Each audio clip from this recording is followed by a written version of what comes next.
It was Valentine's Day evening in 2017, a night when America was awash with roses and declarations of love. But for a Vietnamese American woman in Virginia Beach, that night would become a nightmare. When Ellie Tran had just returned home after a long day at work, a figure emerged from the darkness. He lunged at her, stabbing her with something before vanishing into the night, leaving the young woman collapsed in front of her home in utter panic. What had caused this gentle woman to become the target of such a brutal attack? Who was the figure lurking in the shadows? Join Crime Documentary Files as we explore today's case. Ellie Tran, a Vietnamese girl born in the city of Hue into a large family, had carried with her from childhood a gentle nature, radiant smile, and optimistic spirit. In 2007, at just 25 years old, she left her homeland for the United States, with dreams of a new beginning. Her first stop was North Carolina, where Ellie married a Vietnamese American man. However, that marriage did not last long. After her divorce, Ellie moved to Virginia Beach. In that peaceful coastal town, she began working at a nail salon.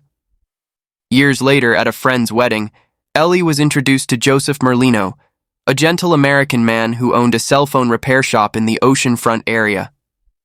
From their very first meeting, Ellie and Joseph sat together throughout the evening, talking and sharing about their lives. They quickly recognized a kindred connection in each other, and from those sincere conversations, a gentle yet deep romance began to bloom. Before long, they were officially dating. In 2014, when Ellie became pregnant, they decided to get married. For the girl from Hue, it was a moment filled with joy and hope. Upon hearing the news, Ellie called home to Vietnam to share the good news with her family, expressing her wish to bring her parents to America to help care for their first grandchild. Tuan Tran and An Le did not hesitate. They bought one-way tickets to Virginia Beach, moving in with their daughter and son-in-law, both to help Ellie throughout her pregnancy and to nurture hopes of finding a new beginning in this foreign land. After their grandchild was born, despite his age, Mr. Thuan took a part-time job at a local kitchen, contributing to the family's living expenses in their adopted country. Despite this, the financial burden fell almost entirely on Ellie's shoulders. Mrs. Oan, then in her 60s, spent most of her time at home caring for the baby, while Ellie had to work tirelessly at 2 nail salons, one in Virginia Beach and one in nearby Norfolk. Joseph continued to run his small cell phone repair shop in the oceanfront area. However, their married life gradually developed cracks that were difficult to mend. Joseph began to show irritation at having to live under the same roof as his in-laws. Arguments between him and Ellie, and even with her parents, became increasingly frequent. The home that had once overflowed with laughter and family warmth now felt suffocating and heavy. As a woman who valued family and traditional values, Ellie patiently endured, trying every way to preserve their crumbling marriage. But by the summer of 2016, the simmering conflicts between the couple finally erupted into violence. Joseph Merlino was arrested by police and charged with assault following a serious domestic violence incident. Immediately afterward, Ellie was forced to file for an emergency protective order to protect herself and her young daughter. In her personal diary, Ellie had recorded exactly what she had written in the restraining order petition. That year, he scared me. He said he would bury me in the ground behind the house. Last week, he pulled me down onto the mattress, tied my hands and feet until I couldn't move. He flipped me over, making me dizzy right in front of my daughter. She was scared, and I could only cry. He has a terrible temper. He said he would bribe the judge to get custody of our child. He hurt me, and believed that I would never have enough evidence to prove it. After that horrifying incident, Ellie made the decisive decision to leave Joseph's house. She packed her belongings, moving with her daughter and parents to a small house on Stewart Court in Virginia Beach. From then on, Ellie became a single mother, providing support for her child while being a comfort to her elderly parents in this foreign land. She threw herself into work, laboring tirelessly at the nail salon, dedicating all her time and energy to raising her 2-year-old daughter and caring for her small family. But Joseph would not let her go. After being released from jail and only having to pay a $1,000 fine for domestic violence, he repeatedly tried to break into the house or secretly follow Ellie after work. The two quickly fell into a bitter and exhausting custody battle, with countless threats and escalating tension. A colleague at the nail salon recalled that Ellie's fear of Merlino was so great that they often had to walk together to the parking lot each evening to ensure she was safe. Her friends still clearly remembered the nights when Ellie called in panic, choking back tears, saying she didn't dare close her eyes because she was haunted by the thought that Joseph could appear at any moment. This constant fear forced Ellie to think about protecting herself and her family. Immediately after moving to the new house, the first thing she did was install a security system to ensure her family's safety. On December 4th, 2016, as darkness fell over the empty parking lot, Ellie Tran had just finished her shift at the salon. She stepped out, unaware that a nightmare was waiting. A car slowly backed toward her, then suddenly stopped. The door flew open, and a stranger stepped out, wearing a wig, dressed in women's clothing. He lunged forward, splashing a strange liquid directly into her face. With quick reflexes, Ellie managed to turn away, avoiding most of the solution. Even so, the corrosive chemical still caused part of her hair to burn and her scalp to blister painfully. Witnesses at the scene reported that the attacker was also carrying a syringe, apparently intending to continue the assault after the acid attack, but panicked and fled instead. Ellie was rushed to the emergency room and fortunately survived, suffering only minor burns. Right there in the hospital, she insisted to police and medical staff that the attacker was her ex-husband, Joseph Merlino. Security camera footage from the parking lot also captured the entire incident, becoming crucial evidence for the police investigation. However, what people couldn't understand was that just 2 days after the attack on December 6th, Ellie suddenly withdrew the protective order she had requested against Joseph. Although life gradually stabilized after that, behind her calm smile, people could still see in her eyes a constant worry, the fear that Merlino might return once more, and next time, she wouldn't be as lucky. And then, just 2 days after Ellie celebrated her 35th birthday in the loving arms of her family, the worst happened. On Valentine's Day, a day that should have been overflowing with roses and happiness. But for America that day, it became a cold and haunting memory. On the evening of February 14th, 2017, after a long day at work, Ellie drove her familiar Toyota back to her small home. Images from 2 security cameras mounted in front of the house captured every moment. Around 8 o'clock in the evening, Ellie opened her car door, arms full of shopping bags, walking quickly up the walkway looking tired and hurried. She headed toward the front door, hoping to soon be back with her daughter and parents. But just as she stepped onto the concrete walkway, from the darkness beyond the camera's view, a man suddenly lunged out. He wore a bright reflective jacket, his face covered, rushing straight toward her from behind. Only when he was almost upon her did Ellie manage to turn around. Survival instinct took over. She dropped her bags and frantically ran toward the front door, where she believed her parents and daughter were waiting inside. However, before reaching it, Ellie stumbled and fell on the cold concrete. The attacker immediately pounced, bending down over her. The security camera couldn't capture clear details, but police later determined he had stabbed a sharp object into her upper thigh. In an instant, the man jumped up, turned, and fled, disappearing into the night, even colliding with a large bush in the yard as he ran away. The next image would make anyone who watched it shudder. Ellie struggled to stand, walking unsteadily, her face showing utter panic. She ran while trying to open the door, her hands trembling in desperation. When the door burst open, Ellie collapsed into the house. Her mother recalled, her voice still shaking when remembering that night. She rushed into the house and screamed, "Mom! Joseph! He stabbed something into my leg. I don't know what it was, but it hurt so much. My leg is going numb." Mother and daughter panicked at the door, looking around as if searching for answers.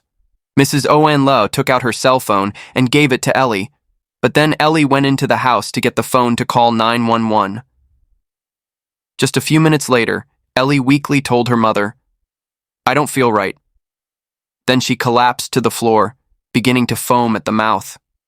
When the ambulance arrived, Ellie was unconscious. She was taken straight to the hospital in critical condition, requiring emergency ventilation. Doctors worked to understand the cause and fight for her life, but Ellie's condition deteriorated rapidly. Just 2 days earlier, Ellie had celebrated her 35th birthday in the arms of her parents and young daughter. Now Valentine's Day had become her fateful night. On that tragic night, police quickly launched an investigation, conducting interviews with numerous witnesses, from neighbors living around the neighborhood to members of the victim's family. At least 3 witnesses, including Ellie's mother, identified the man in the surveillance video as Joseph Merlino. Mrs. Oan Lee, a Vietnamese woman who had recently arrived in America and didn't speak English well, but with the help of an interpreter, could clearly state to investigators, "Joseph Merlino is very dangerous. He attacked me before too."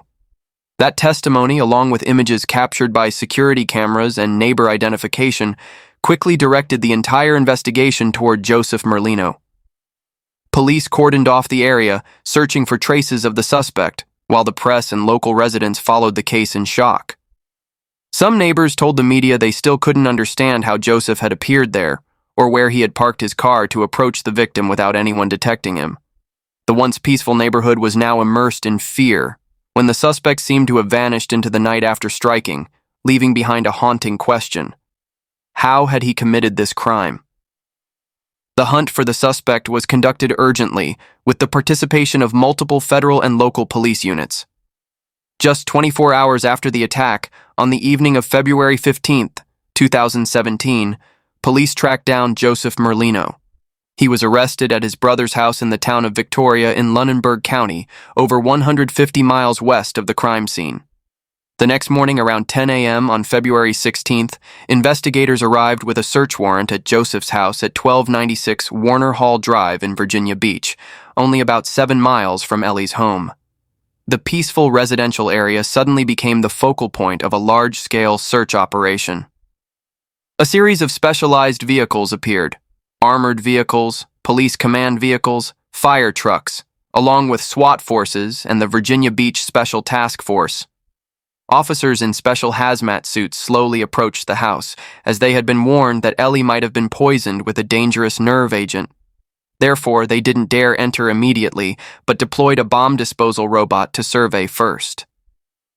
The small machine moved through each room, checking every corner, every suspicious object that might contain toxic chemicals.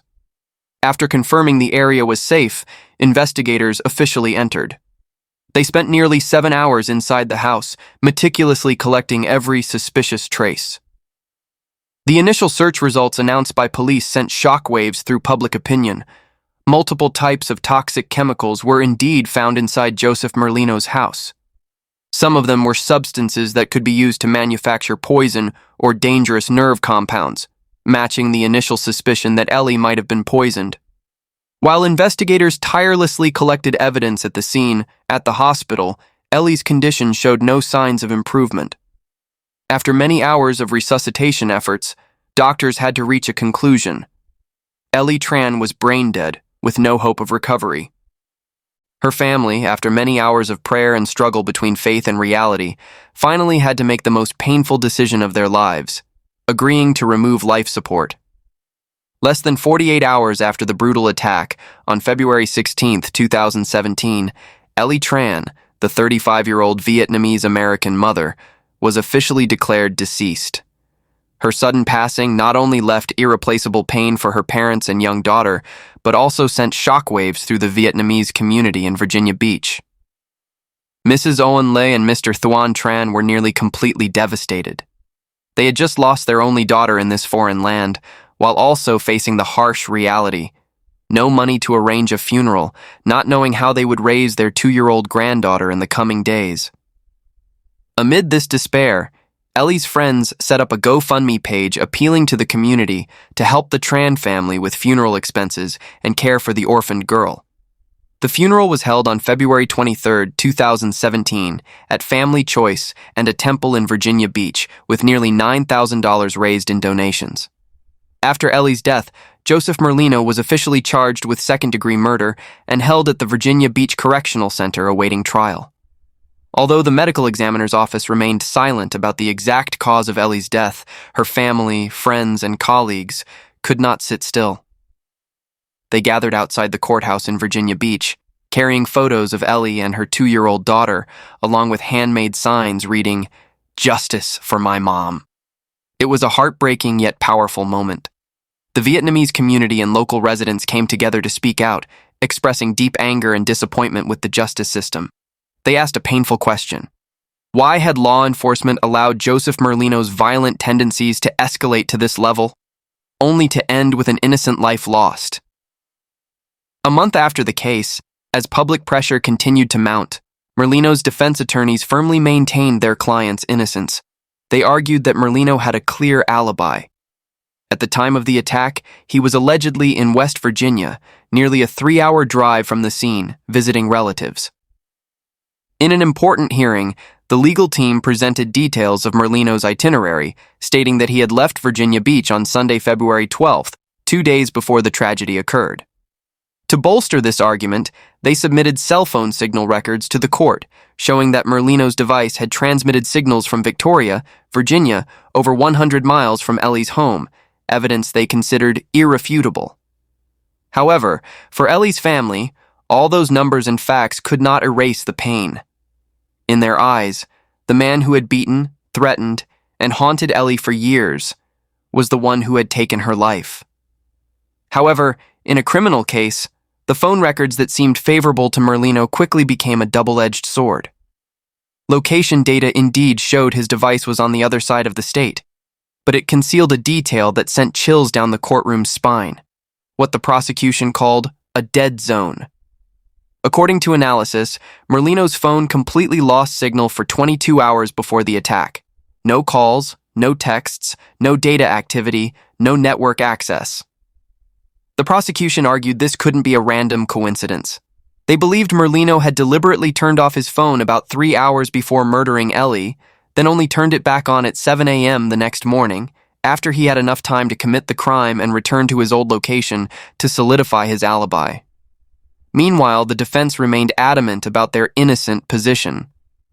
They called an important witness to the stand, Merlino's brother, who was said to have been with him in West Virginia on the night of the murder. Under oath in court, the brother firmly stated that Joseph Merlino was with him throughout the night of February 14th, even past 9 p.m., while the time of Ellie's attack was confirmed to be around 8 p.m.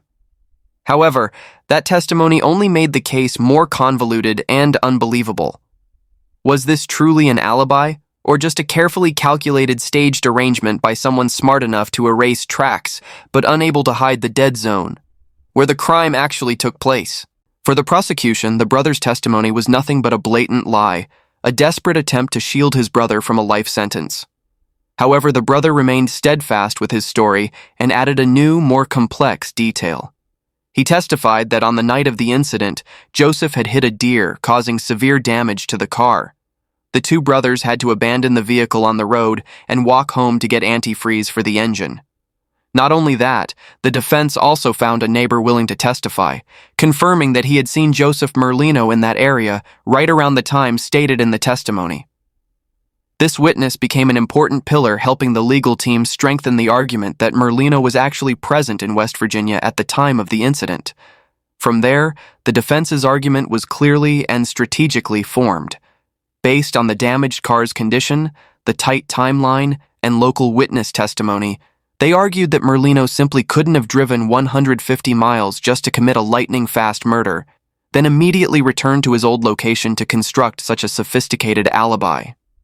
However, the prosecution reconstructed the entire sequence of events, filling in the gaps in the defense's story with a massive body of evidence, and above all, a clear motive for murder. It was at that moment that the horrifying truth about the death of Vietnamese American Ellie Tran was revealed, leaving the entire courtroom in absolute silence. The autopsy results dealt a devastating blow to all initial assumptions. Ellie did not die from physical wounds, but was poisoned with an extremely powerful dose of cyanide, enough to kill an adult in just minutes. This finding clarified all previous symptoms. paralysis, difficulty breathing, foaming at the mouth, and the heart stopping almost instantly. This was not just a savage act, but also demonstrated a chilling and calculated coldness.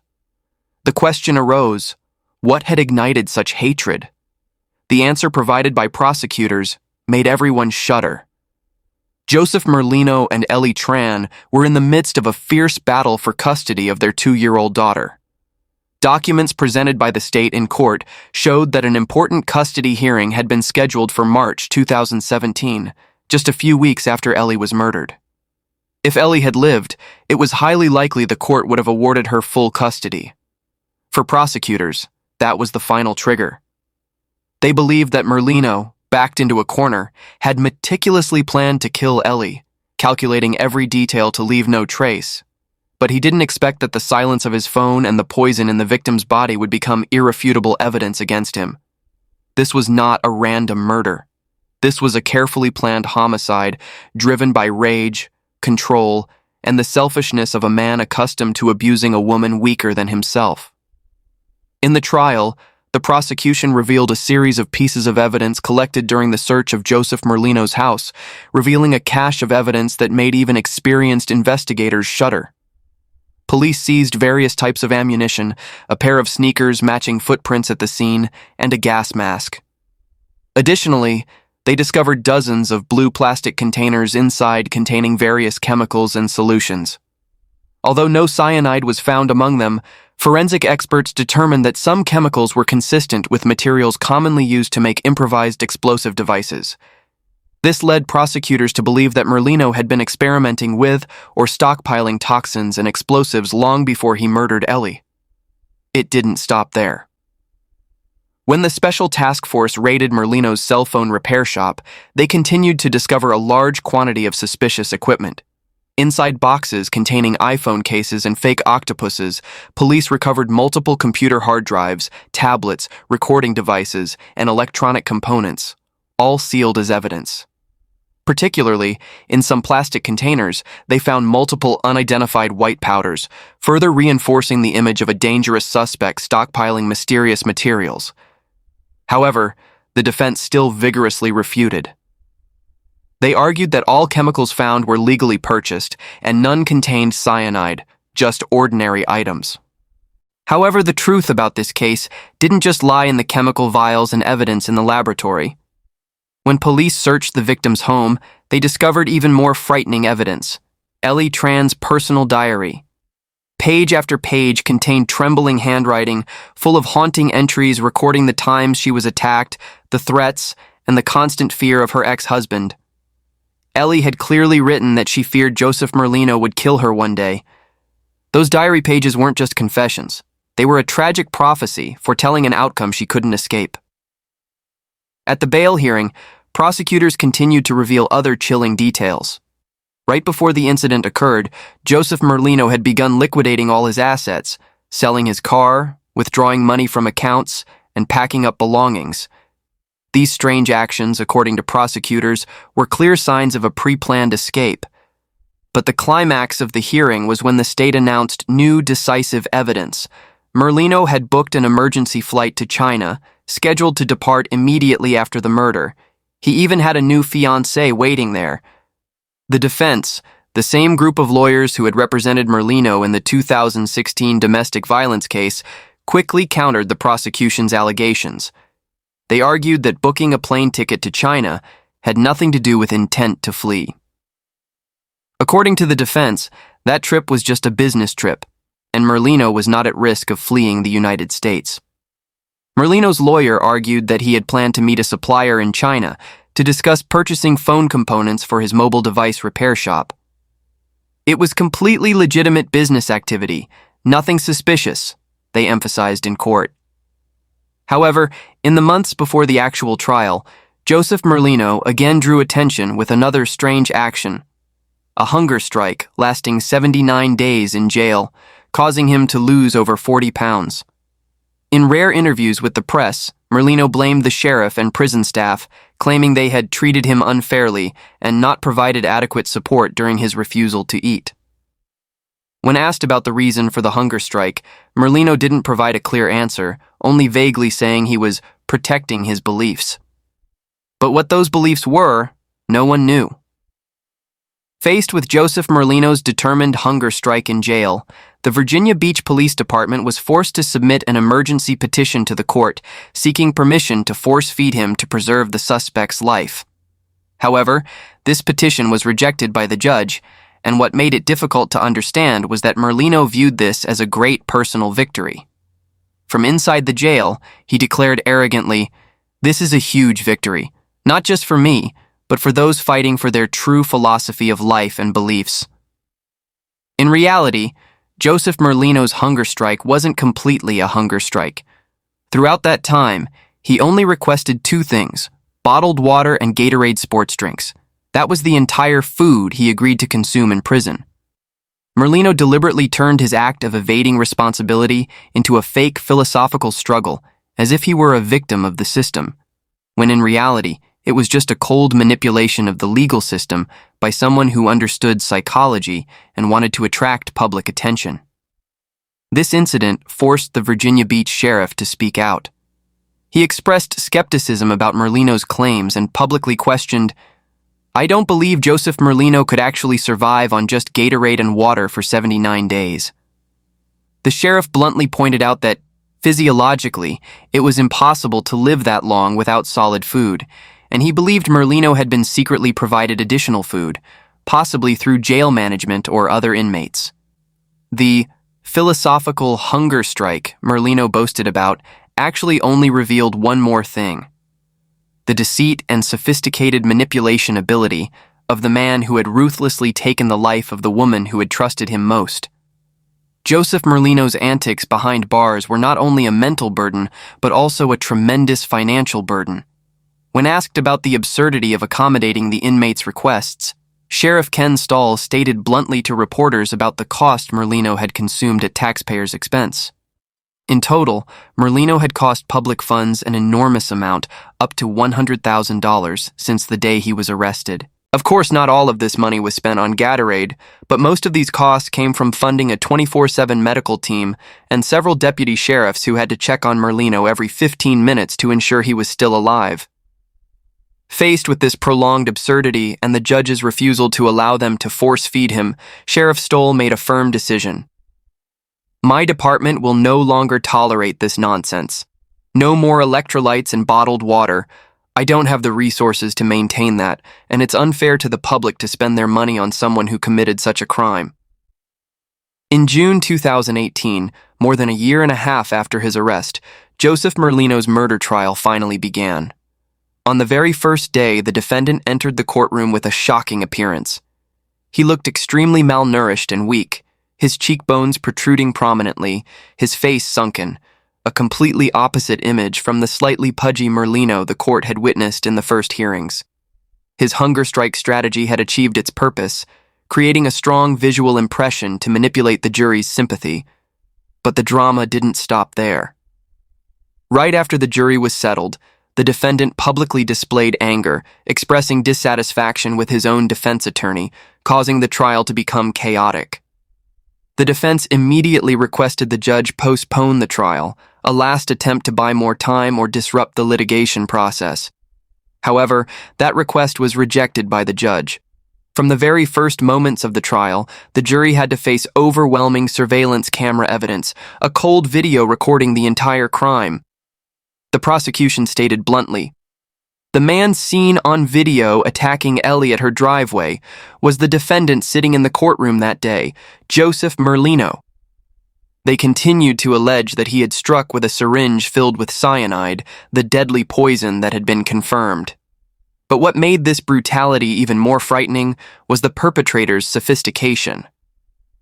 Merlino knew exactly where Ellie lived, knew about the security camera system, and he had prepared a reflective jacket solely to distort the camera's infrared image.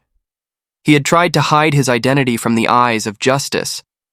On the night of the murder, the jury also had to listen to heart-wrenching 911 calls. In the recording, amid excruciating pain, Ellie Tran had screamed the phrase, "Someone shot me," just seconds before she lost consciousness in the house. After the recording ended, the defense lawyer made a weak argument. Joseph Merlino's name was never mentioned in the call, and the victim didn't clearly identify him as the killer. The trial was immersed in a sorrowful atmosphere when Ellie's mother took the witness stand, but the pain was too great. The overwhelming emotion when recalling the tragic events caused her to collapse, forcing her to leave the courtroom in tears and desperation. The prosecution stated the instrument used in the case was a syringe filled with cyanide. To prove this, they summoned an important witness, a woman from New Hampshire, owner of an e-commerce store. This woman testified in court that in January 2017, she had sold an antique steel syringe online for $68 and shipped it to a buyer at an address in Virginia Beach, 665 Newton Road. This was the missing piece of the puzzle. The court later revealed that 665 Newton Road was the address of Mini Italia New York Pizzeria. And the pizza shop owner testified, not only confirming that defendant Joseph Merlino ate there every day in January 2017, but also witnessed him picking up a package from the store right after it was delivered. Speaking of pizza, the court heard additional testimony showing Merlino had boasted to a fellow inmate about hiring a hitman, which he implicitly called ordering a pizza. Despite the relentless encirclement of evidence, the defense remained adamant that Joseph Merlino was innocent, repeating the old argument that he was completely innocent on the other side of the state at the time Ellie was attacked. During deeper investigation into the chemicals found at the defendant's home and business, new witnesses continued to be summoned to court. Among them was the man who owned the building where Merlino's cell phone shop was located. Attorney Roger Greenfield of Virginia Beach testified on behalf of this landlord. According to the building owner, after Joseph Merlino was arrested, he had contractors come to renovate the building to prepare for new tenants. During construction, a bottle of clear liquid fell from insulation material removed from the drywall wall. While on the way to the trash can, the bottle broke and the liquid spilled onto the floor. It had clearly been deliberately hidden behind the drywall, causing workers to panic, flee, and call police, as they knew the former tenant was facing murder charges involving cyanide. Firefighters tested and identified the liquid as dimethyl sulfoxide, or DMSO for short, a colorless, odorless chemical easily purchased as a solvent. However, its medical use is restricted by the FDA. More importantly, DMSO can also be used to accelerate the absorption of other drugs through skin pores and into the bloodstream. However, there is also online information showing that the combination of DMSO and cyanide has previously been called liquid death by various sources. How Joseph Merlino allegedly obtained cyanide remains unknown, or at least that information has never been made public. However, an expert witness for the state mentioned that cyanide can be found in some commercial jewelry cleaning and polishing compounds. Evidence continued to pile up against Joseph Merlino. And then the knockout blow came from an unexpected place: the digital world. A digital forensics expert from Virginia Beach Police testified about what they extracted from Joseph's MacBook hard drive. In the weeks before Ellie Tran's death, Merlino's Google search history was a cold draft of a sinister plan. He had searched for keywords and phrases such as gas mask with cyanide gas filter, cyanide gas metal syringe, what happens if cyanide gets into blood, how many milligrams of cyanide will kill you. This wasn't just curiosity. This was irrefutable evidence of a perpetrator systematically researching and preparing his weapon. Despite this haunting search history, defense lawyers still clung to their final argument. No cyanide was ever found, and there was no direct evidence showing Merlino had purchased it. And although the prosecution couldn't provide evidence of how Joseph Merlino allegedly obtained cyanide, they called a VCU University doctor to the stand. The doctor explained that Ellie Tran had endured something extremely difficult, an acutely painful death. The cyanide concentration found in her body was 100%. Cyanide is typically found in one of two forms: crystal or powder. However, the doctor continued to explain to the jury that cyanide can also easily be converted to liquid form, regardless of its original source. It's very likely that mixing cyanide with DMSO was how Merlino turned the poison into a liquid so he could more easily inject it through the antique steel syringe he purchased on eBay. Even while incarcerated, Joseph Merlino continued to plot to turn the tables. He was accused of sending coded letters to family and his fiancée, instructing them to create a fake chat log to use as an alibi. He even brazenly convinced friends to testify that they had video called him at the time of the incident, even attempting to hire someone to Photoshop images to strengthen the lie. Joseph tried to direct answers for relatives when they were interrogated by law enforcement.